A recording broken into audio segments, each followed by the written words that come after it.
membanggakan bahwa Tuhan itu merindukan setiap kita umat pilihan tidak terpengaruh akan situasi, kondisi, di mana keadaan membuat kita tidak tertidur, tapi Tuhan mau senantiasa kita berjaga-jaga. Ini berbicara tentang kehidupan kita sehari-hari. Karena itu penting buat kita untuk terus mempunyai minyak yang dapat diperoleh dari buah zaitun yang sudah masak, diremukkan, dipres sedemikian rupa baru mengeluarkan minyak.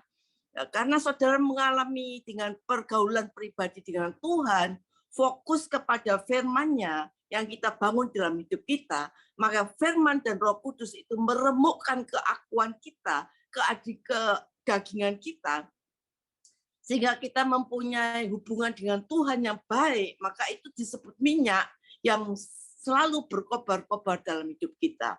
Kita lihat bagaimana kita mengalami kehidupan yang bisa melihat Tuhan.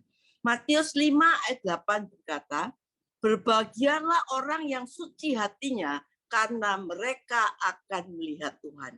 Sekali lagi saya katakan, berbahagialah orang yang suci hatinya karena mereka akan melihat Tuhan. Ada banyak orang yang percaya yang menjalani hari-harinya dengan tanpa melihat Tuhan. Mereka melihat tantangan, mereka melihat masalah, mereka melihat pergumulan, kegoncangan, mereka melihat data dan fakta lahiriah yang terjadi, ya. Tapi mereka tidak melihat Tuhan. Maka apa yang terjadi? Mereka menjadi takut, khawatir, jatuh, dan kecewa. Nah, itulah yang terjadi ketika yang pertama, itulah yang terjadi ketika orang Israel melihat Goliat. Ketika Goliat menantang orang Israel, beri aku orang 1 lawan 1. Goliat ini masih keturunan raksasa, gede, besar, serem, ya, yang dilihat oleh orang Israel. Sedang orang Israel itu kecil-kecil. Orang Israel merasa, wah saya nggak sanggup, apalagi Saul, sang raja dan seluruh tentaranya, ketakutan mendengar ancaman dan intimidasi dari Goliat. Dan banyak orang Kristen yang saat ini menghadapi raksasa-raksasa seperti pandemi COVID-19 dan sebagainya yang bermunculan seperti Goliat. Mereka melihat masa depan yang tidak pasti. Mereka melihat banyak berita yang memberikan masa depan yang penuh kegoncangan, ya, banyak kehilangan pekerjaan, penghasilan menjadi merosot. Hati manusia menjadi galau karena mereka lihat data dan fakta yang dibuat si jahat untuk mengintimidasi hidup kita. Tapi beda dengan Daud. Ketika Daud sampai di medan pertempuran dan Goliat mengintimidasi orang Israel, apa respon Daud? Daud muncul dan dengan rasa marah, geram dia bertanya, siapa orang Filistin yang sudah menghina barisan Allah yang hidup? Respon Daud berbeda. Kenapa? Karena Daud dikuasai oleh Roh Tuhan dan Daud bisa melihat Tuhan. Pada saat ini apabila hidup kita masih diombang-ambingkan oleh berbagai ketakutan, kekhawatiran di sekitar kita, kita percaya kalau ada firman dan Roh Kudus dalam hidup kita, itu akan membuka mata kita dan kita akan melihat Tuhan sehingga engkau tidak perlu takut. Saudara, orang yang takut adalah orang yang gagal melihat Tuhan. Engkau bisa membandingkan keberadaan Tuhan yang berkuasa, yang berdaulat atas alam semesta ini, bandingkan dengan tantangan dan pergumulan yang masih engkau hadapi. Sebesar apapun pergumulan yang engkau hadapi, sakit, penyakit, tantangan, dan sebagainya, tidak ada sebandingnya dengan keberadaan Yesus Kristus Tuhan yang dahsyat. Biarlah Roh Kudus membersihkan mata hati kita untuk kita bisa melihat Tuhan sebagaimana adanya. Engkau akan dirubahkan serupa dengan Tuhan. Engkau mau membayar, mendisiplin hidupmu, merenungkan firman, memastikan dirimu ada harta rohani dan engkau cukup untuk membeli minyak. Dan Wahyu 3 berkata bahwa minyak itu akan dioleskan pada matamu sehingga engkau bisa melihat. Yang kedua kita lihat dari contoh Ayub. Ayub adalah orang yang hidup benar di hadapan Tuhan. Di dalam Ayub 42 ayat 5-6 dikatakan, hanya dari kata orang saja aku mendengar tentang engkau, tetapi sekarang mataku sendiri memandang engkau. Ayub harus melewati berbagai peristiwa yang tidak enak, berbagai bencana, peristiwa musibah dalam hidupnya. Dan itu mengondisikan dia untuk dia bisa melihat Tuhan apa adanya. Oleh sebab itu Ayub mengatakan, aku mencabut perkataanku dan menyesal aku duduk dalam debu dan abu. Ada banyak perkataan Ayub yang tidak benar tentang Tuhan dan dia menyesal, dia mencabut semuanya. Ayub dipulihkan Tuhan secara luar biasa, secara drastis, secara dramatis karena dia sudah melihat Tuhan.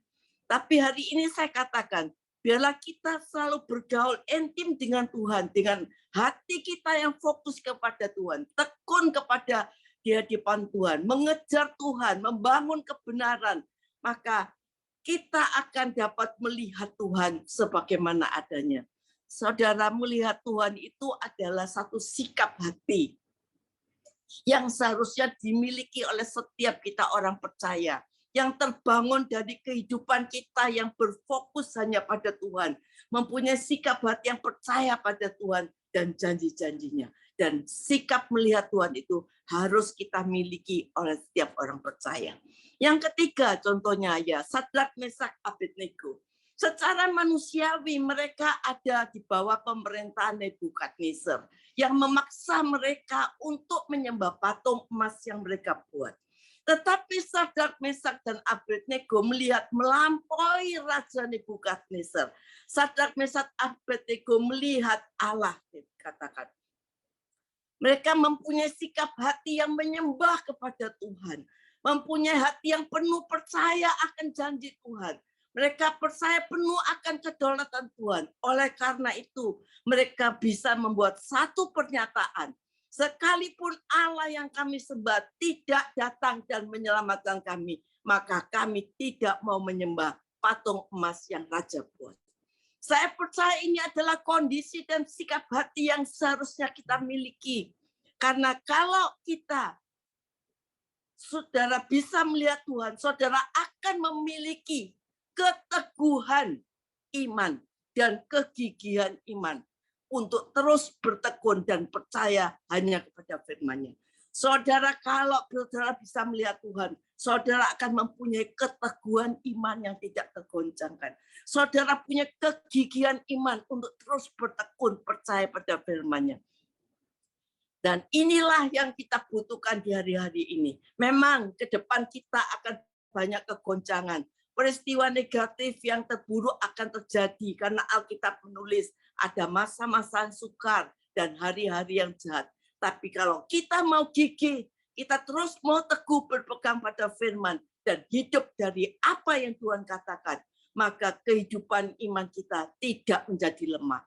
Kehidupan iman kita tidak menjadi goyah, tidak menjadi kendor, tidak menjadi merosot, tetapi tidak mengalami kehancuran. Tetapi sebaliknya, engkau tidak dapat digoyahkan oleh data dan fakta yang kita lihat. Engkau akan terus mendemonstrasikan kekuatan iman yang mengalahkan dunia dalam hidupmu sehari-hari. Engkau akan semakin kuat dan semakin kuat dan semakin kuat. Hidupmu terus dibentuk punya mental prajurit seperti yang sudah saya sampaikan, yaitu prajurit yang diperlengkapi dengan senjata Allah. Saudara, engkau tidak akan lari, ya. Engkau akan menghadang, engkau akan menaklukkan, dan engkau akan mengalahkan musuh yang ada. Peperangan tidak lagi mengentarkan hatimu sebagai prajurit. Peperangan tidak lagi mengejutkan hatimu. Karena engkau telah memiliki mentalitas prajurit yang terus akan melawan musuh yang datang walaupun engkau sendirian. Engkau akan seperti seorang Daud yang sanggup mengalahkan ribuan musuh seorang diri. Engkau tidak akan menyerah, engkau tidak akan pernah pasrah. Engkau akan bangkit dengan keperkasaan. Di tengah-tengah peperangan engkau lebih perkasa. Di tengah-tengah pertempuran engkau akan lebih kuat. Di tengah-tengah tantangan engkau akan lebih dahsyat. Dan engkau mendemonstrasikan kedaulatan Tuhan. Karena engkau menyadari engkau tidak menghadapi Goliatmu sendirian. Ada Tuhan yang menyertai engkau. Engkau melihat Tuhan. Engkau melihat kuasanya yang penuh kedaulatan. Menyertai, berperang dengan pinggul, memberi kemenangan bagimu. kita cuma melangkah dalam ketaatan. Ketika engkau melihat Tuhan, kehidupan imanmu menjadi berbeda. Semakin hari engkau semakin kuat dan perkasa di dalam Tuhan. Yang keempat, kita melihat bagaimana kalau kita melihat Tuhan, seperti yang dikatakan Yesus, berbahagialah orang yang melihat Tuhan.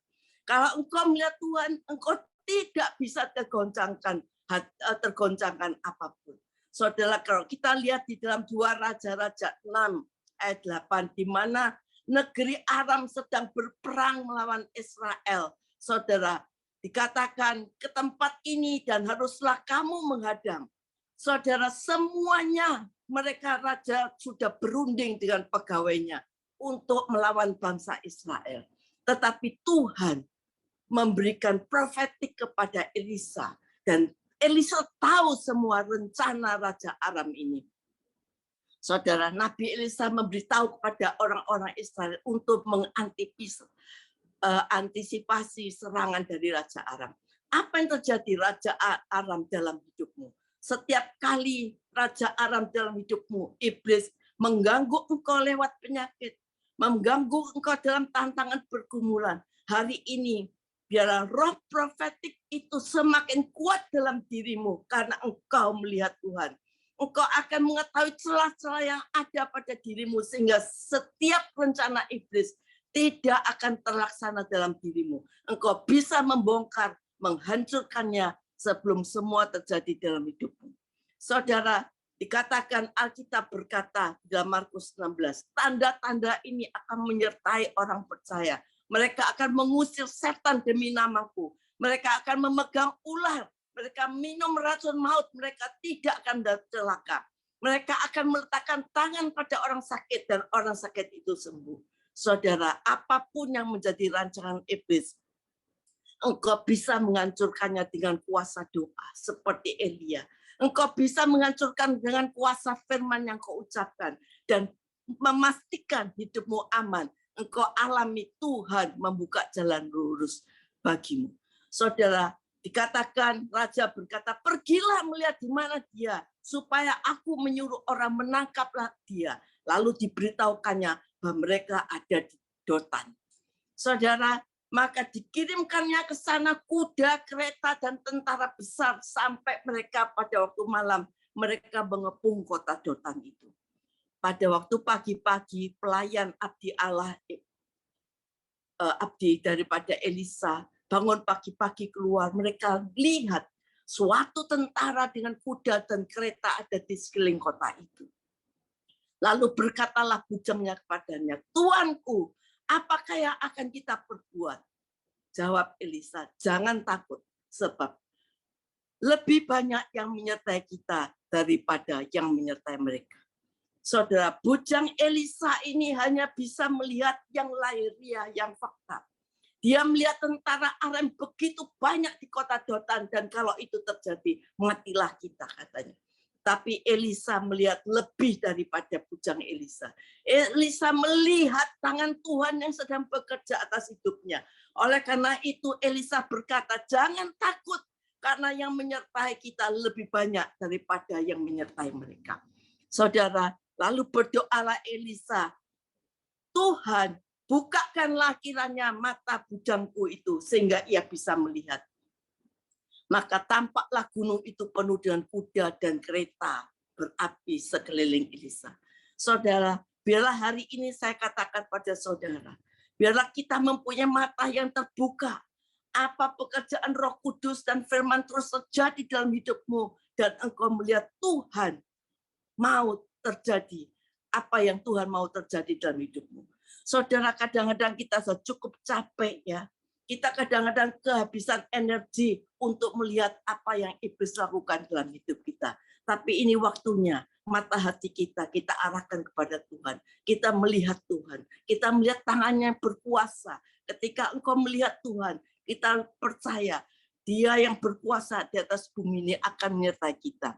Saudara, ketika Elisa berdoa, bukakan mata bujangku, maka dikatakan Tuhan menjawab doa Elisa. Maka Tuhan membukakan mata bujangnya sehingga ia melihat tampaklah gunung yang penuh dengan kuda dan kereta berapi. Hari ini biarlah kita mempunyai pengalaman rohani yang terjadi. Matamu dibuka melihat tangan Tuhan yang sedang bekerja di dalam perjalanan hidupmu.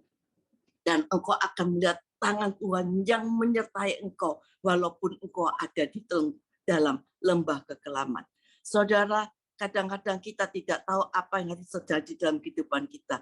Tapi kita percaya kita sanggup melakukan perkara-perkara besar di dalam kehidupan kita kalau Allah berserta kita. Saudara, dan kita lihat semua banyak orang percaya bahkan hamba Tuhan tanpa disadari telah gagal melihat Tuhan. Kita lihat yang contoh kelima, Yesaya. Yesaya mungkin seorang nabi yang sudah bernubuat sebanyak 5 pasal. Tetapi di dalam pasal ke-6 dia berkata, dalam tahun matinya Raja Uzia, aku melihat Tuhan. Duduk di atas takhta yang tinggi menjulang dan jubahnya memenuhi bait suci. Dia mengalami ada hadirat Allah dalam suasana di surga. Yesaya mulai sadar kalau selama ini dia telah menjadi nabi yang najis bibirnya. Di tengah-tengah hadirat Allah waktu dia melihat Tuhan. Dia sadar bahwa dia seorang nabi yang sudah najis bibirnya. Dengan keberadaan Raja Uzia yang ada dalam hidupnya, Yesaya justru hidup dalam kecemaran. Tapi pada waktu Raja Uzia mati, Yesaya melihat Tuhan. Saya tidak tahu berapa banyak di antara kita ada Raja Uzia yang ada di dalam hidupmu, yang menghalangi engkau melihat Tuhan. Raja Uzia membuat engkau berjalan dalam kecemaran dan tidak bisa fokus kepada Tuhan. Saya berdoa apapun yang menjadi Raja Uzia dalam hidupku, biarlah hari ini kita mengalami kematian Raja Uzia itu sepenuhnya dalam hidup kita. Dan engkau bergantung pada kekuatan Mammon. Engkau bergantung pada kekuatanmu sendiri. Engkau bergantung pada kekuatan manusia. Itu semua menjadi Raja Uzia di dalam hidupmu. Ketika Yesaya melihat Tuhan duduk di dalam tahtanya, dalam kekudusannya, hadiratnya, dia melihat serafim terbang satu sama lain dan berkata, kudus, kudus, kuduslah Tuhan. Alkitab menulis, Yesaya berseru di hadapan Tuhan. Saat itu, celakalah aku binasa.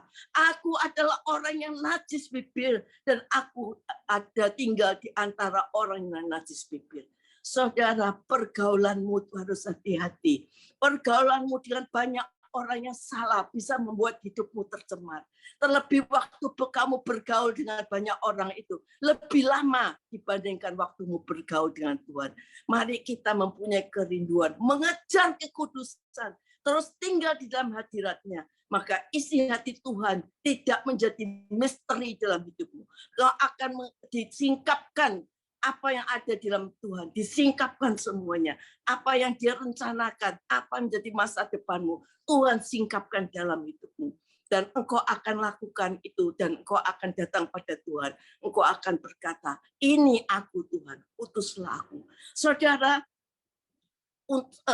kalau kita membaca Alkitab atau kita mendengar khotbah, kita bisa berkata, aku percaya. Kalau kita mendengarkan khotbah, kalau kita baca Alkitab, kita bisa berkata, aku percaya. Tetapi untuk saudara berkata, aku tahu, itu harus ada pengalaman pribadi kepada Tuhan. Saudara, aku tahu ini nilainya lebih tinggi. Oleh karena itu pengalaman Daud bersama Tuhan, keintimannya bersama Tuhan, dia bisa berkata, aku tahu Tuhan memberi kemenangan kepada orang yang diurapinya. Pengalaman Paulus kepada Tuhan, Paulus bisa berkata, aku tahu kepada siapa aku percaya. Seperti Ayub, pengalamannya pribadinya bersama Tuhan. Dia melihat Tuhan, dia berkata, aku tahu bahwa engkau sanggup melakukan segala sesuatu dan tidak ada rencanamu yang gagal. Saudara, jangan puas dengan aku percaya. Jangan puas dengan aku percaya. Ayo kita masuk dalam hadirat Tuhan, di dalam persekutuan dengan Tuhan, fokus dengan firman-Nya. Kita mengalami hubungan pribadi dengan Tuhan. Kita mengalami persekutuan pribadi dengan Tuhan. Maka kita bukan aku percaya, tetapi dalam diri kita punya satu semboyan. Aku tahu bahwa bagi Tuhan tidak ada mustahil. Oleh karena itu Matius 5 ayat 8 Yesus berkata, berbahagialah orang yang suci hatinya karena mereka akan melihat